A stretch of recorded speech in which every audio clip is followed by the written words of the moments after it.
সুধী দর্শক আসসালামু আলাইকুম। আশা করছি সবাই ভালো আছেন, সুস্থ আছেন এবং সুরক্ষিত আছেন। আমি ডক্টর আরফিন সুলতানা আপনাদের সবাইকে স্বাগত জানাচ্ছি আমাদের বাংলা ভিশনের স্বাস্থ্য বিষয়ক সাপ্তাহিক আয়োজন স্বাস্থ্য কথা অনুষ্ঠানে।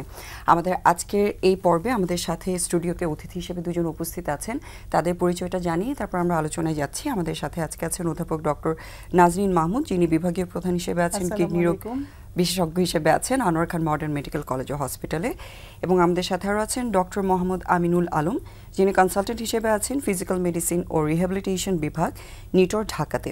আসসালামু আলাইকুম। আর দর্শক, আমাদের সাথে যারা বিশেষজ্ঞ অতিথি আছেন তাদের কাছে তাদের বিষয়টা আসলে দুটি খুবই গুরুত্বপূর্ণ। যেমন কিডনি রোগ বিশেষজ্ঞ আছেন, সেরকম ফিজিক্যাল মেডিসিন বিষয়টা যদিও অনেকের জন্য নতুন, সেজন্য এই বিষয়টা নিয়ে আজকে আমরা একটু বিস্তারিত আলোচনা করব, যাতে আপনারা বিষয়টা সম্পর্কে জানেন এবং এই বিষয়গুলো নিয়ে যদি আপনাদের কোনো প্রশ্ন থাকে সেটা অবশ্যই আমাদের বিশেষজ্ঞের কাছে জানাতে পারবেন স্ক্রলে দেখানো নম্বরে, এবং আমাদের সাথে যুক্ত থাকতে পারেন ফেসবুক লাইভেও। ম্যাম, প্রথমে আপনাকে স্বাগত জানাচ্ছি অনুষ্ঠানে। এবং কিডনি রোগ বিশেষজ্ঞ হিসেবে আমি শিওর যে আপনার কাছে আমরা অনেকবারই আলোচনা করেছি, বাট আজকে তারপর আমরা যে বিষয়টা আলোচনায় রাখতে চাই সেটা হচ্ছে গিয়ে ক্রনিক কিডনি ডিজিজ বা দীর্ঘমেয়াদী কিডনি রোগ, যেটা আমাদের দেশে আসলে খুবই প্রমিনেন্ট একটা প্রবলেম এখন এবং খুব চ্যালেঞ্জ আপনারা ফেস করছেন। সো এই ক্রনিক কিডনি ডিজিজের বিস্তারিত বিষয়টাই আজকে আমরা আলোচনা করব। প্রথমে শুরু করতে চাই জিনিসটা কি সেটা জানতে চাই। ধন্যবাদ আফরিন। বাংলাদেশে বর্তমানে 4 কোটিরও বেশি মানুষ ক্রনিক কিডনি ডিজিজ বা স্থায়ীভাবে কিডনি অকেজো এই ধরনের রোগে বা কিডনির বিভিন্ন ধরনের সমস্যায় আক্রান্ত। সেটার মধ্যে অ্যাকিউট কিডনি ইনজুরি আছে, গ্লোমেরুনেফ্রাইটিস আছে, নেফ্রোটিক সিনড্রোম আছে এবং স্থায়ীভাবে কিডনি অকেজো আছে। এই সব কিছু মেলায় প্রায় 4 কোটির মতো মানুষ কিন্তু কিডনি সমস্যায় ভুগছে। তো ক্রনিক কিডনি ডিজিজ বা স্থায়ীভাবে কিডনি অকেজো বা দীর্ঘমেয়াদী কিডনি রোগ যেটাই আমরা বলি না কেন, সেটা হচ্ছে যদি কোনো মানুষের 3 মাস তার বেশি সময় কিডনির ফাংশনটা খারাপ হয়ে যায়, মানে সিরাম ক্রিয়েটিনিন লেভেল দেখে আমরা বুঝি যে কিডনি খারাপ হয়েছে, সেটা যদি বেশি থাকে 1.2 মিলিগ্রাম পার ডিএল, এটা হচ্ছে নর্মাল লেভেল, তার চেয়ে বেশি থাকে, কিডনি দিয়ে প্রোটিন যায়, এটা আমরা অ্যালবুমিন ক্রিয়েটিন রেশিও দেখে অথবা ইউরিনের রুটিন এক্সামিনেশন করে দেখি যে কিডনি দিয়ে প্রোটিন যাচ্ছে, অথবা কিডনির যে স্ট্রাকচার ইয়েটা কিডনির চেহারাটা গঠনগত যে আকৃতিগত যে জিনিসটা থাকে কিডনিতে, সেই জিনিসটা যদি চেঞ্জ হয়ে যায়, যেমন আমরা বলি পলিসিস্টিক কিডনি ডিজিজ হতে পারে, মেডুলারি স্পঞ্জ কিডনি হতে পারে, অথবা 2টা কিডনি ছোট হয়ে গেছে এরকম হতে পারে, বা 2টা কিডনি ফুলে বড় বাইলেটারাল হাইড্রোনেফ্রোসিস এরকম হতে পারে।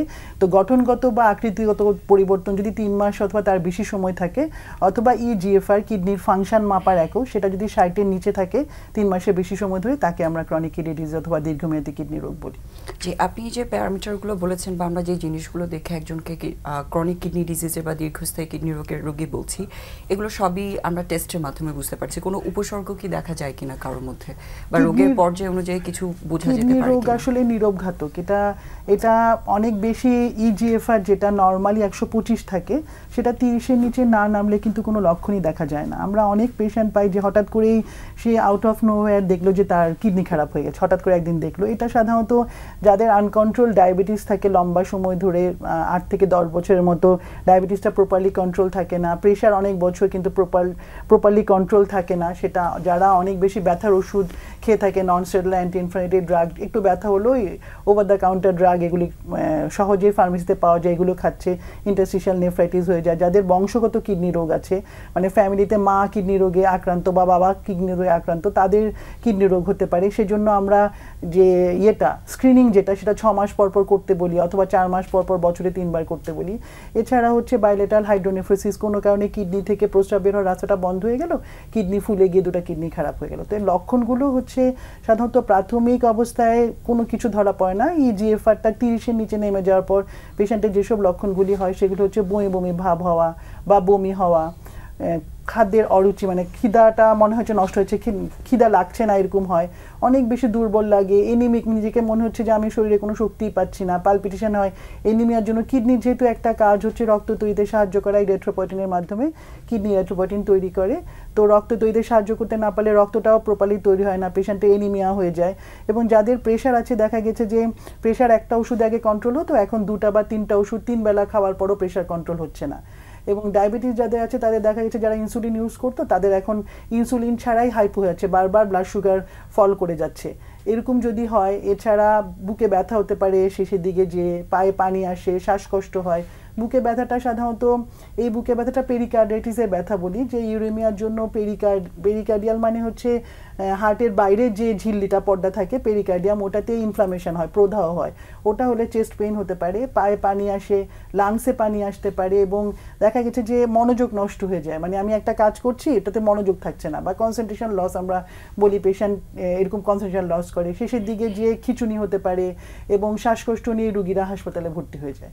তার মানে এটা আসলে একদম উপসর্গবিহীন থেকে শুরু করে কোন পর্যায়ে রোগটা প্রস্রাবের আছে একটা এটার উপর ব্যাপার ভিত্তি আছে করে যে প্রস্রাব প্রথম দিকে উপসর্গগুলো অনেক ভিন্ন বেশি হচ্ছে। হয় এবং শেষের দিকে যে প্রস্রাবটা কমে যায়, এবং উপসর্গগুলি যেহেতু 30-এর নিচে ইজিএফআর না নামলে আসে না, সেজন্য আমরা আসলে স্ক্রিনিং ছাড়া এটা ধরাটা খুব কঠিন, বিশেষ করে যাদের ডায়াবেটিস আছে, যাদের প্রেশার আছে এবং ফ্যামিলিতে কিডনি রোগী আছে, কিডনি রোগটা ফ্যামিলি আছে, তাদের অবশ্যই কিন্তু স্ক্রিনিং করতে হবে। জি, এই বিষয়ে আরেকটা প্রশ্ন একটু জানতে চাই, সেটা হচ্ছে পায়ে পানি আসার যে বিষয়টা, এটা কিন্তু অনেক মানুষেরই থাকেন যাদের হয়তো ন্যাচারালি হয়তো স্ট্যাগনেশন হচ্ছে বা অন্য কারণে হচ্ছে। তো এটা আসলে কিডনি ডিজিজের রোগীদের সাথে কতটুকু সম্পৃক্ত এবং সাধারণ মানুষের এই বিষয়টা নিয়ে সচেতন হওয়া দরকার আছে কিনা? অবশ্যই সচেতন হওয়া দরকার। পায়ে পানি আসার 3-4টা কারণ। একটা হচ্ছে কিডনি ফেলিওর হলে পায়ে পানি আসে, হার্ট ফেলিওর হলে পায়ে পানি আসে, লিভার ফেলিওর হলেও আসে।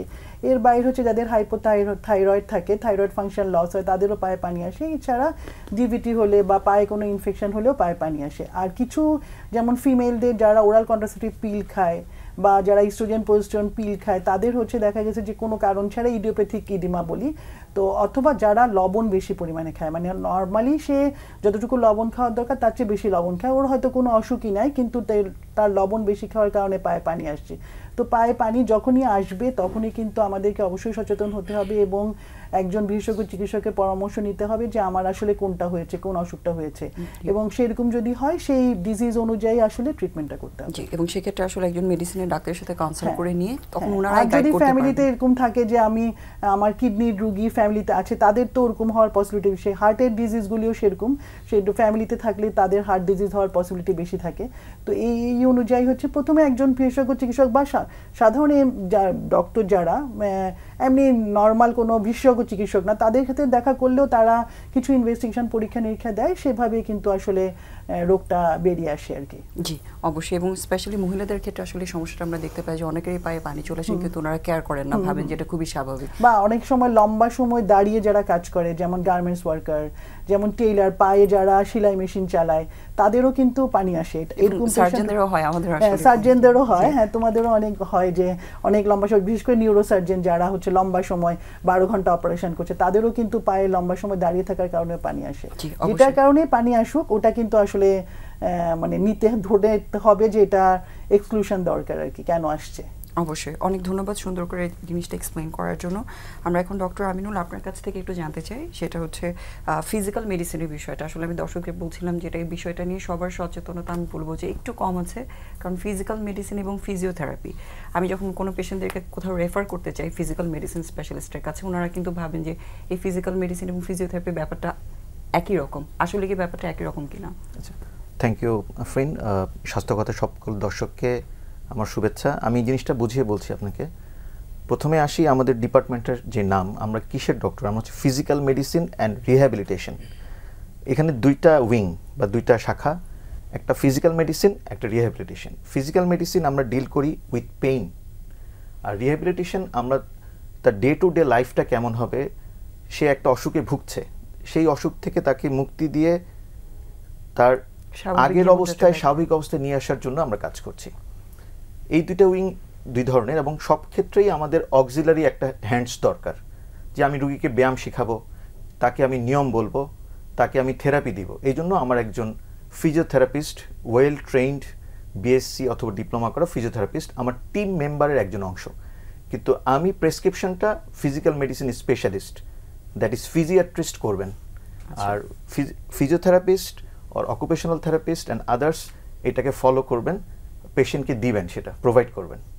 মানে আপনারা হচ্ছে ফিজিশিয়ান হিসেবে দেখে অ্যাসেস করে যে ট্রিটমেন্টটা তাদেরকে প্রোভাইড করছেন, সেটা সার্ভিসটা প্রোভাইড করার দায়িত্ব হচ্ছে ফিজিওথেরাপিস্টের।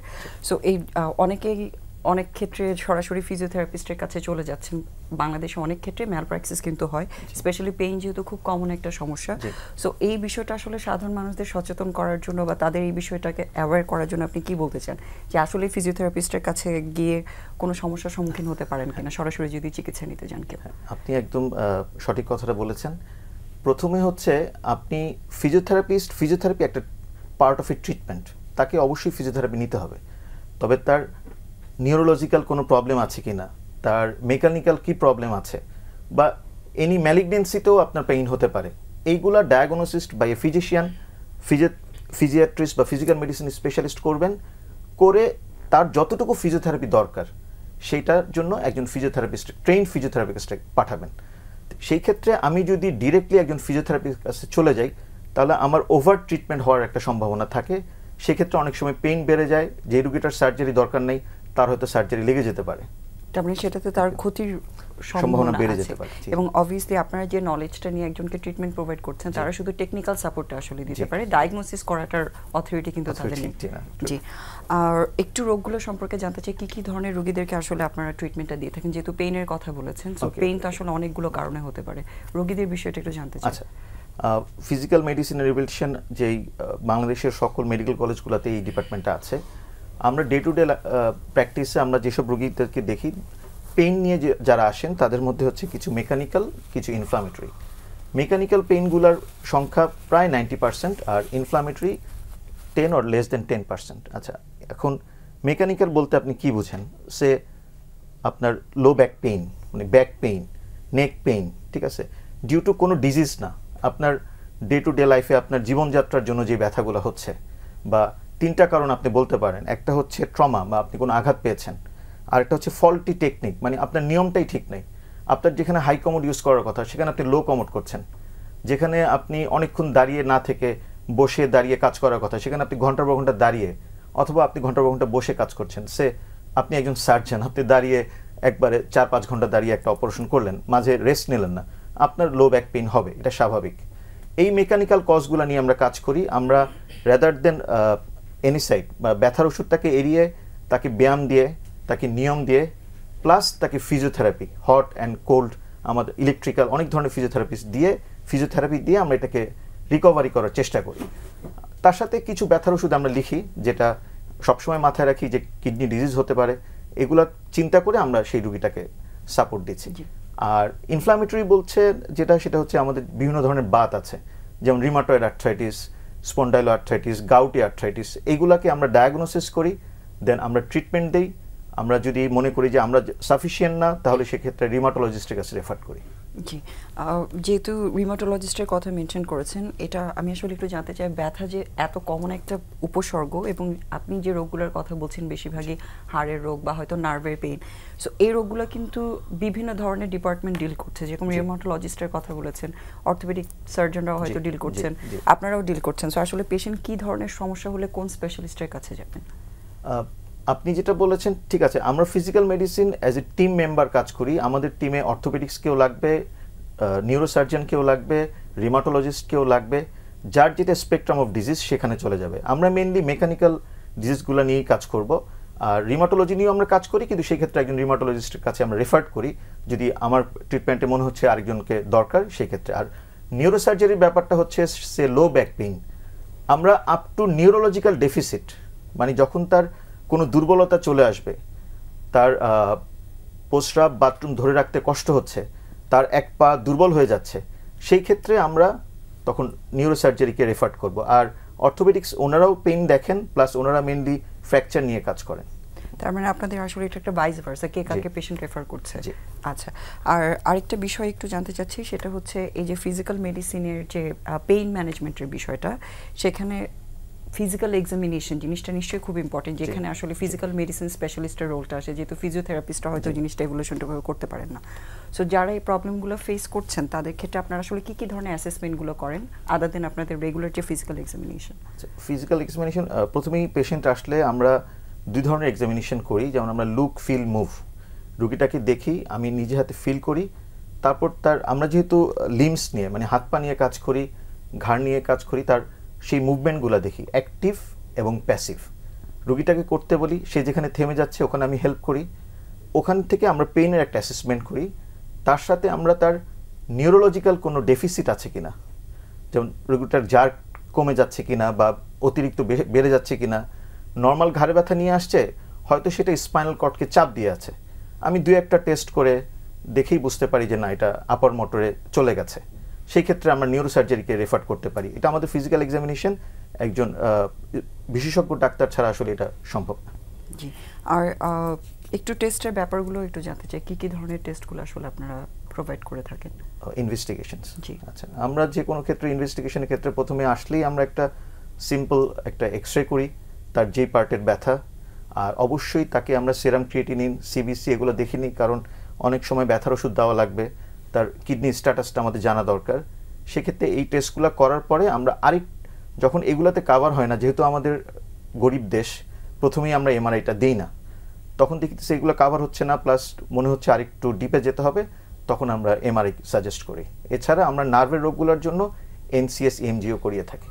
জি, আরেকটু জানতে চাইবো আপনার কাছে অবশ্যই এই বিষয়টা নিয়ে। তার আগে ম্যাম আপনার কাছে আসি, আমাদের সিকেডি নিয়ে আলোচনা করছিলাম, সো আপনি অনেকগুলো বিষয়ের কথা বলেছেন যেগুলো এই সিকেডি বা ক্রনিক কিডনি ডিজিজের সাথে সম্পৃক্ত।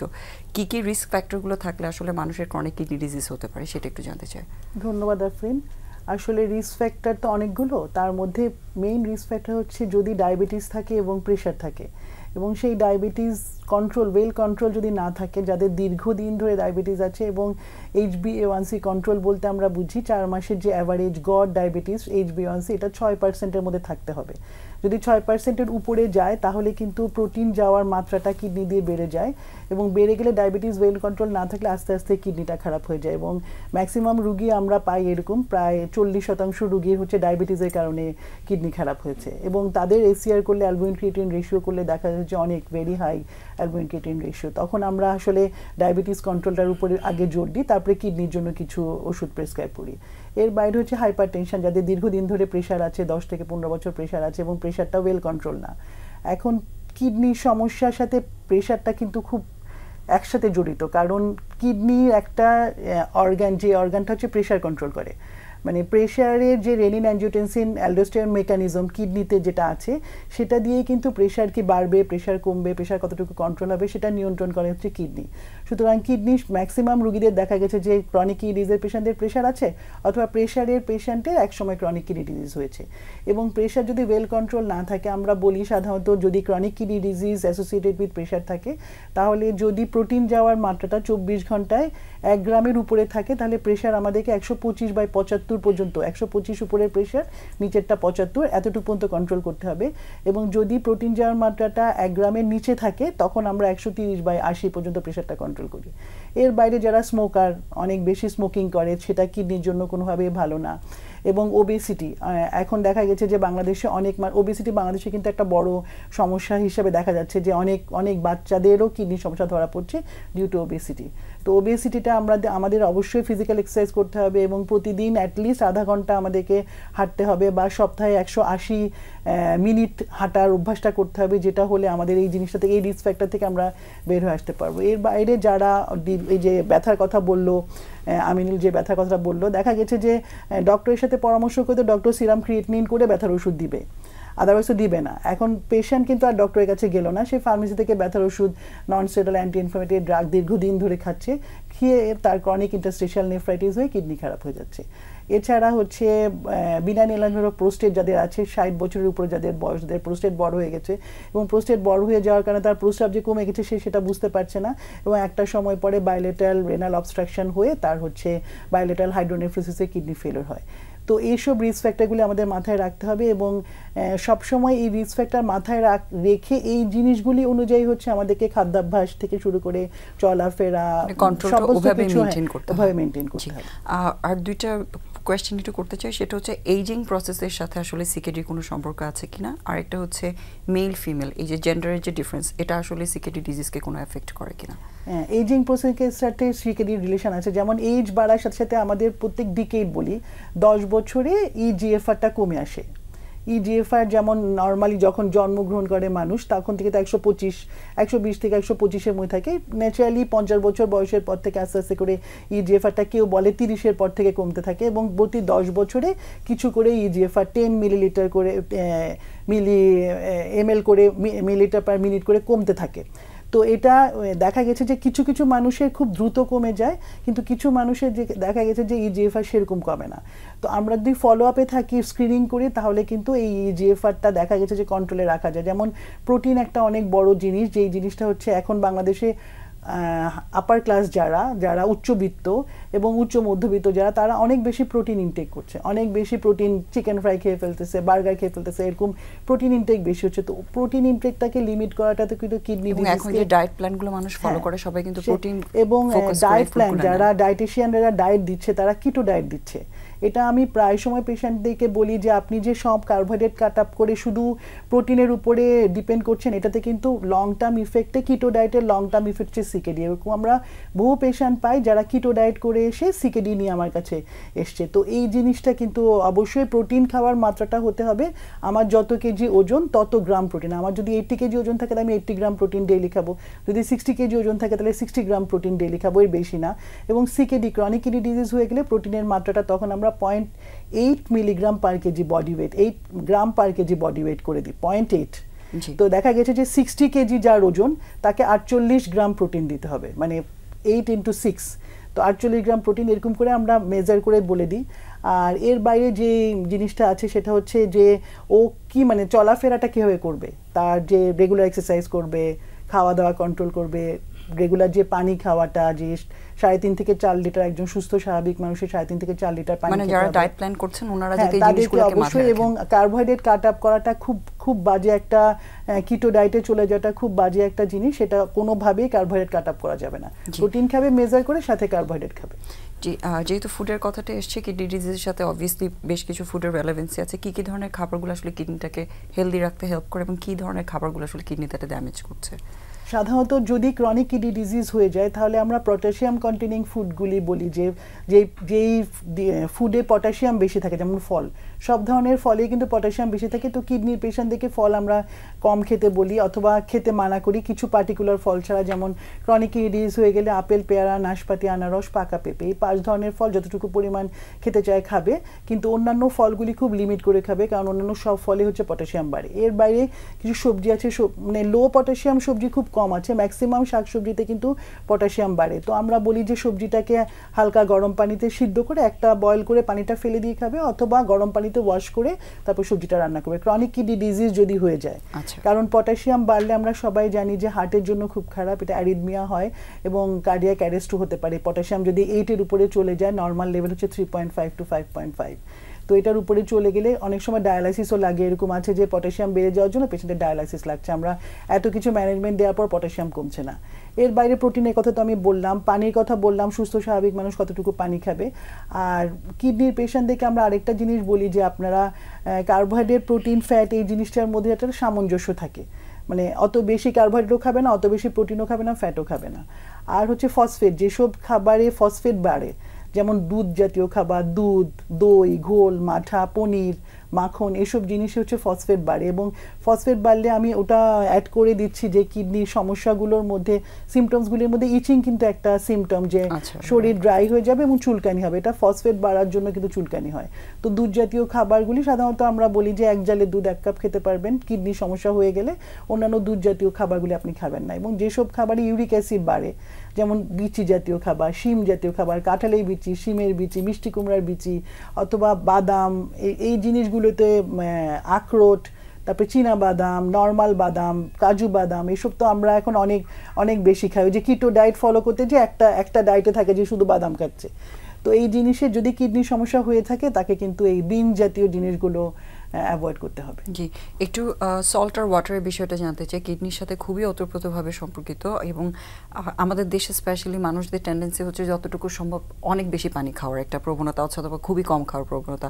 এই সল্ট অ্যান্ড ওয়াটার ইনটেকটাকে আসলে কিভাবে একজন অ্যাডাল্ট মানুষ ব্যালেন্স করতে পারেন, যিনি অসুস্থ অলরেডি অথবা যার রোগটা নেই, সেটাকে ভালো রাখার জন্য? একজন সুস্থ স্বাভাবিক মানুষ 3.5 থেকে 4 লিটার পানি সারাদিন 24 ঘন্টায় খাবে। গরমকালে সেটা বাড়তে পারে 4.5 লিটার 5 লিটার পর্যন্ত হতে পারে, কিন্তু কোনোভাবেই 10 লিটার পর্যন্ত পানি বা সকালে ঘুম থেকে উঠে 1 লিটার পানি খেয়ে ফেললাম, এরকম অনেক পেশেন্ট আমার কাছে আসে যে আমার তো অনেক প্রস্রাব হচ্ছে, আপনার প্রস্রাব হচ্ছে, তখন আমরা কোয়ারি করতে যে জানতে পারি যে সে আসলে পানি বেশি খাচ্ছে, সে 10 লিটার পানি খাচ্ছে, তখন তার প্রস্রাব সেই কারণে বেশি হচ্ছে। এটা একটা ডিজিজেও হয়, ডায়াবেটিস ইনসিপিটাস একটা অসুখ আছে, এবং যাদের ডায়াবেটিস হয় তাদেরও কিন্তু অনেক প্রস্রাবের পরিমাণ বেশি হয়। তো সেই ক্ষেত্রে আমরা হচ্ছে পরীক্ষা নিরীক্ষা করে বের করি আসলেই তার কি ডায়াবেটিস ইনসিপিটাস হয়েছে কি হয় না। কিন্তু আমাদের সুস্থ স্বাভাবিক মানুষ এতটুকু পানি খাবে। আর কিডনির রুগী যারা অলরেডি স্টেজ 3 সিকেডি, আমরা কিডনির স্টেজের 5টা ধাপ আছে, তারপর তো এন্ড স্টেজ রেনাল ডিজিজ, এই 5টা ধাপের মধ্যে 3 নম্বর ধাপে যখনই রুগী পৌঁছে যাবে তখনই কিন্তু তার পানিটা লিমিট করে দিই। আমরা বলি যে 1 থেকে 1.5 লিটার সারাদিনে খাবে, এবং যাদের পায়ে পানি আসে, লাংসে পানি আসে, শ্বাসকষ্ট হয়, তাদের পানিটা আরও বেশি লিমিট করে দিই যে 1 লিটারের বেশি পানি আপনি খাবেন না। এবং এন্ড স্টেজ রেনাল ডিজিজে যখন পেশেন্ট চলে যায়, মানে ইজিএফআর যখন 5-এর নিচে নেমে যায়, তখন তো ডায়ালাইসিসই অপশন থাকে, কারণ তার তো ডায়ালাইসিস ছাড়া শরীর পানি বের করতে পারে না, তখন সে ডায়ালাইসিসে যায় আর কি সেই পেশেন্টটা। আর লবণের যে ব্যাপারটা, আমি সবসময় সব পেশেন্টকে বলি যে আপনি আলগা লবণ কোনোভাবেই খাবেন না, টেবিলে কোনোভাবেই আপনি লবণ রাখবেন না, যে লবণটা রাখলেই তো ওটা খাওয়া হবে। এবং ভর্তা, ভুনা, এসব জিনিসে কিন্তু আমরা লবণ ইউজ করি, যেমন আম ভর্তা খেলো, ডেউয়া ভর্তা খেলো, ওটার ভর্তা খেলো, সেই ভর্তাগুলিতে কিন্তু, বা আলু ভর্তা, বিভিন্ন রকম ভর্তা আমাদের দেশের একটা নর্মাল ফুড হ্যাবিট।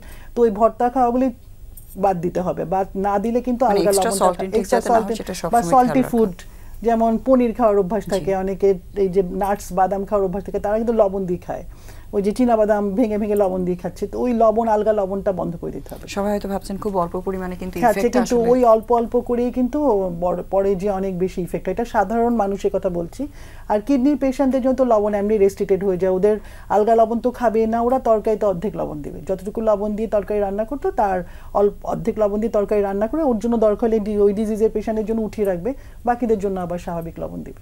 জি, অনেক ধন্যবাদ ভাই। আপনার কাছে একটু জানতে চাই, সেটা হচ্ছে যেহেতু ম্যাডামও আছেন, বারবার লো ব্যাক পেনের কথা আসছে, আপনি অনেকগুলো যেসব রোগী আপনারা ডিল করছেন লো ব্যাক পেনের কথা অনেকবারই বলেছেন, খুব কমন একটা প্রবলেম। আপনারা আসলে কি কি ধরনের রোগীদের এই লো ব্যাক পেন পাচ্ছেন এবং সেটা ট্রিটমেন্টের ব্যাপারে, বা যারা এই রোগীগুলো আছে তাদের ভালো থাকার জন্য আপনার পরামর্শটা কি একটু জানতে চাই। থ্যাংক ইউ আপনাকে। লো ব্যাক পেইন আমাদের ডে টু ডে প্র্যাকটিসে আমরা যেটা পাই ম্যাক্সিমাম মেকানিক্যাল লো ব্যাক পেইনের কজ হচ্ছে তার পোশ্চারগুলো আসলে ঠিক নেই। হয়তো একজন 30 বছরের একজন ভদ্রমহিলা আমার কাছে আসলেন, তার কোমর ব্যথা। তার হিস্ট্রিতে আমি শুরু করলাম সে সারাদিনে কি কাজ করেন।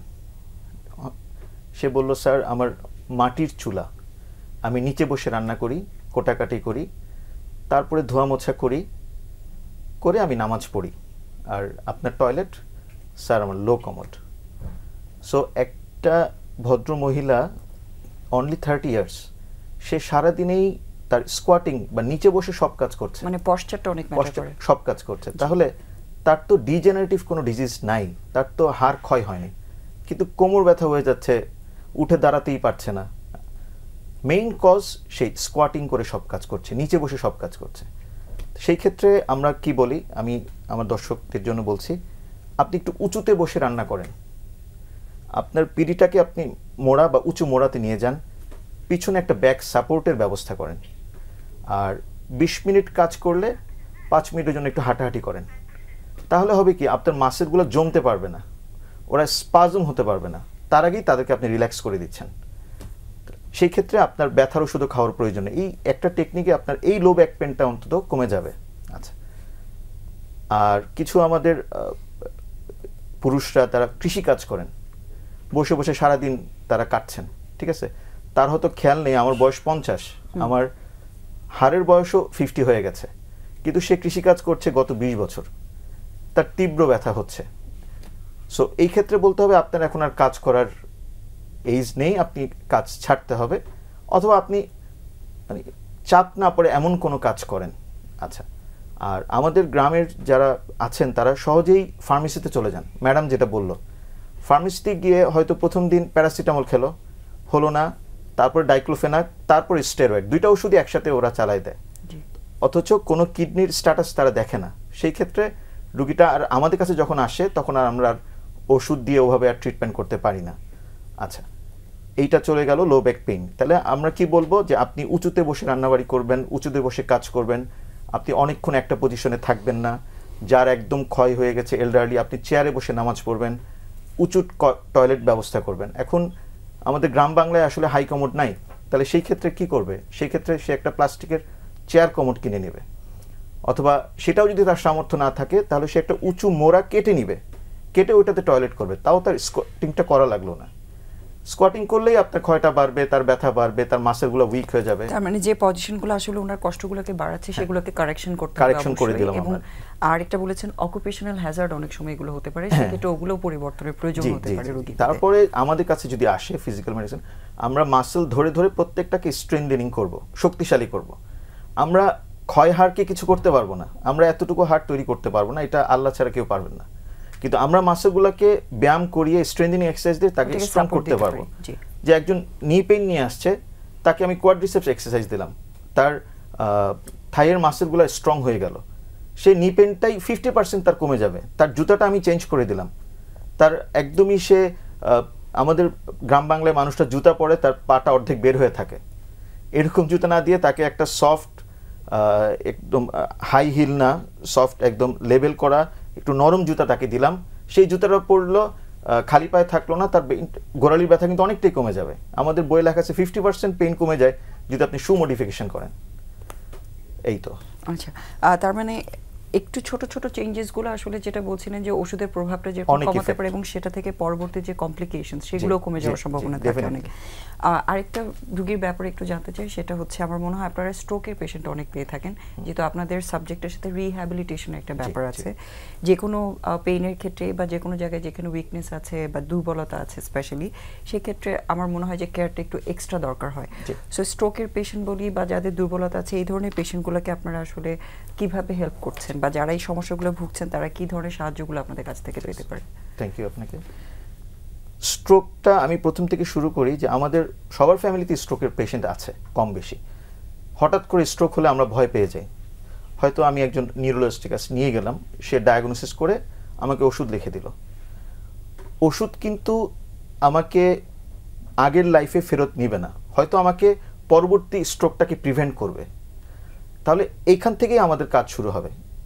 রোগীটা যদি একজন ফিজিক্যাল মেডিসিন স্পেশালিস্টের কাছে আসে, আমরা প্রত্যেকটা মাসেল ধরে ধরে তার কোথায় তার দুর্বলতা এবং সে কতক্ষণ শুয়ে থাকবে, কতক্ষণ বসে থাকবে এবং কতক্ষণ সে তো দাঁড়াতে পারছে না, বাই সাপোর্ট কতক্ষণ তাকে আমরা দাঁড়িয়ে করিয়ে রাখবো, এইটা আমরা একটা প্ল্যান করব।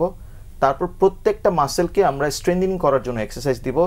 তাকে একই পজিশনে যদি আমি অনেকক্ষণ রেখে দেই তাহলে আমার পিঠে ঘা হবে বা প্রেশার সোর হবে। সে 2 ঘন্টা পর পর তার পজিশন চেঞ্জ করবে। এটা কিন্তু স্ট্রোকের রোগী নিজে পারবে না, যে তার যে কেয়ার গিভার আছে তাকে আমরা এই সাজেশনগুলো দিব।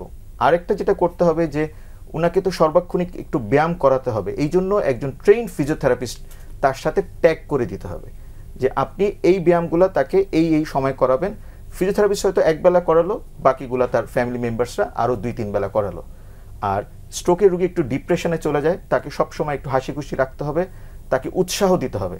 সে যদি হোপলেস হয়ে যায় তাহলে কিন্তু এখানে থেকেই আপনি ডাউনওয়ার্ডস চলে যাবেন, আর কিন্তু আপনি কোনো উন্নতি করতে পারবেন না। স্ট্রোক সম্বন্ধে বলা আছে যে প্রথম 2 মাস খুবই উন্নতি হবে, তারপর 6 মাস, 2 বছর পরে স্ট্রোকের আর কোনো উন্নতি হবে না। তাহলে সেই ক্ষেত্রে আমাকে ফোকাস দিতে হবে প্রথম 2 মাসে। আমার টাকা পয়সা এই 2 মাসেই আমাকে বেশি খরচ করতে হবে রোগীর পিছনে, যদি তাকে আমি রিহ্যাবিলিট করে নিয়ার টু নর্মাল লাইফের কাছে আনতে চাই।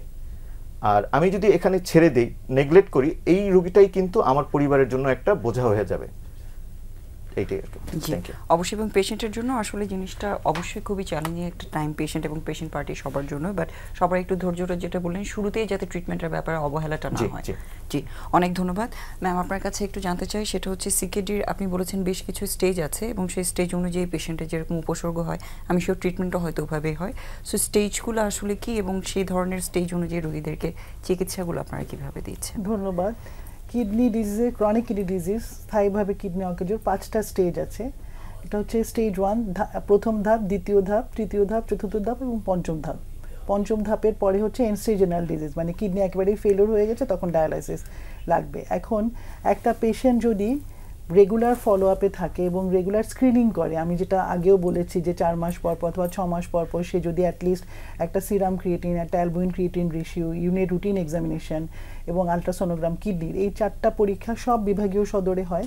এবং সে যদি করে তাহলে দেখা গেছে যে সে প্রথম ধাপে স্টেজ 1 অথবা স্টেজ 2তেই আমাদের কাছে চলে আসে, তার কোনো সিমটম ধরা পড়ে নাই, বাট তার যেহেতু কিডনি দিয়ে প্রোটিন যাচ্ছে এবং তার ক্রিয়েটিনের মাত্রা সামান্য বেশি এবং কিডনি ছেঁড়া ভালো না, সে যেহেতু স্ক্রিনিং করার কারণে ধরা পড়েছে এবং সে দ্রুত হচ্ছে ডক্টরের কাছে আসে যেহেতু সে জানতে পারে। এবং স্টেজ 1 স্টেজ 2তে যখনই পেশেন্ট আসে নেফ্রোলজিস্টের আন্ডারে চলে আসে, তখন কিন্তু সেই ডিজিজ প্রোগ্রেশনটাকে, কিডনি ডিজিজ যে কিডনি খারাপ হয়ে যাচ্ছে সেই ডিজিজ প্রোগ্রেশনকে আমরা আটকাই দিতে পারি। এবং ম্যাক্সিমাম পেশেন্ট দেখা গেছে যে স্টেজ 1 স্টেজ 2তে যারা থাকে তারা হচ্ছে ডিজিজ প্রোগ্রেসও হয় না এবং এন্ড স্টেজ রেনাল ডিজিজ হয় না, তাদের ডায়ালাইসিসও লাগে না। সুতরাং এই জন্যই আমি স্ক্রিনিংয়ের উপরে এবং ফলো আপের উপর খুব বেশি জোর দিই। যাদের ডায়াবেটিস আছে, যাদের প্রেশার আছে, তারা অবশ্যই কিডনি চেক আপ করতে হবে, 4 মাস পর পর অথবা 6 মাস পর পর করতে হবে। এবং স্টেজ 1 স্টেজ 2তে আমি যে লক্ষণগুলি বললাম এই সবগুলো লক্ষণই কিন্তু স্টেজ 4-এ যে আসে। আচ্ছা, ইজিএফআর 30 নিচে চলে আসার পর কিন্তু লক্ষণগুলি আসে, কিন্তু প্রোটিনুরিয়াগুলি স্টেজ 1 থেকে শুরু হয়। প্রোটিনুরিয়া, কিডনি দিয়ে প্রোটিন যাওয়ার মাত্রাটা স্টেজ 1-এ আসে এবং তখন যদি পেশেন্ট আমাদের কাছে আসে তখন আমরা প্রোটিন যাওয়াটা বন্ধ করার জন্য অ্যাঞ্জিওটেনসিন কনভার্টিং এনজাইম ইনহিবিটর একটা ওষুধ আছে, এসি ইনহিবিটর, এআরবি অথবা অ্যাঞ্জিওটেনসিন রিসেপ্টর ব্লকার একটা ওষুধ আছে। এই দুটো ওষুধ, অথবা যদি লাগে সেই পেশেন্টের যদি নেফ্রোটিক সিনড্রোম টাইপের অবস্থা দেখা যায় যে তার ডায়াবেটিস বানাটার সাথে নেফ্রোটিক সিনড্রোম আছে, তখন হচ্ছে ওই অনুযায়ী আমরা হচ্ছে ট্রিটমেন্ট করি আর কি। তো যদি প্রোটিন যাওয়াটা এসব ওষুধ দিয়ে আটকে দেওয়া যায় তখন দেখা গেছে স্টেজ 3 স্টেজ 4 এসে পৌঁছায় না। আর কিছু পেশেন্ট আছে যে শুরুতেই সে স্টেজ 4-এ অথবা স্টেজ 3-তে চলে আসে, তখন কিন্তু তার খাওয়া দাওয়ার যেসব নিয়মকানুন বললাম সব নিয়মকানুন স্টেজ 1 2-তে তো আসেই না, 3-তে 4-এ যখন আসে তখন তার সব নিয়মকানুনগুলি তাকে স্ট্রিক্টলি মেনটেন করতে হবে, আমি যেগুলি একটু আগে বললাম। এবং ডায়াবেটিস আর প্রেশার ওয়েল কন্ট্রোল করতে হবে। এবং প্রেশারের ওষুধের মধ্যে আমি সবসময় বলি ইজিএফআর যাই থাকুক, প্রোটিনুরিয়া যদি থাকে এবং সেই পেশেন্টের যদি ক্রনিক কিডনি ডিজিজ থাকে তাকে অবশ্যই একটা এসি ইনহিবিটর অথবা এআরবি তার প্রেশারের ওষুধ হিসাবে রাখতে হবে। এবং থায়াজাইড টাইপ অফ ডায়াবেটিক্স, যেটা থায়াজাইড ডায়াবেটিক্সটা আমরা সবাই জানি প্রেশারের জন্য অনেক বেশি ইউজ হয় এবং ওটা কিডনির সমস্যা যখনই ধরা পড়বে তখনই কিন্তু এই থায়াজাইড টাইপ অফ ডায়াবেটিক্সটা ইনডেপামাইড, এই দুটো অনেক বেশি ইউজ হয়, এটা বন্ধ করে দিতে হবে। তারপরে যারা এই মেডিসিনগুলো নিচ্ছেন তাদের ওই জিনিসটাও মাথায় রাখতে হবে, কিডনি ফাংশনটা কেমন আছে, কিডনি ফাংশনটা কেমন আছে এটা দেখতে হবে। ক্রিয়েটিনিন বেশিতে সে কিন্তু থায়াজাইড ডায়াবেটিস এন্ড ইনডেপামাইড এটা খেতে পারবে না। আর ডায়াবেটিসের একটা কমন ট্রিটমেন্ট হচ্ছে মেটফরমিন, এটা দিয়ে কমেট, ইনফরমেট বিভিন্ন নামে পাওয়া যায়, ট্রেড নেমগুলো বললাম। সেই ওষুধগুলো কিন্তু অনেক পেশেন্টই খায়, দেখা যাচ্ছে সে গ্যালভাসমেট খাচ্ছে অথবা কমেট খাচ্ছে অথবা ইনফরমেট খাচ্ছে, মেটফরমিন টাইপের ওষুধ খাচ্ছে সে। সেই পেশেন্টগুলি যদি এই ফলো আপে না থাকে, স্ক্রিনিংয়ে না থাকে এবং সে যদি না জানতে পারে যে তার কিডনি খারাপ হয়েছে এবং সে তো কমেট বন্ধ করে নাই, সে তো মেটফরমিন ওষুধটা বন্ধ করে নাই, কিডনি সমস্যা ধরা পড়ার সাথে সাথে কিন্তু মেটফরমিনটা বন্ধ করে দিয়ে অন্যান্য যে ওরাল হাইপোগ্লাইসেমিক এজেন্ট আছে সেটাতে সুইচ ওভার করে যেতে হবে, ঠিক আছে?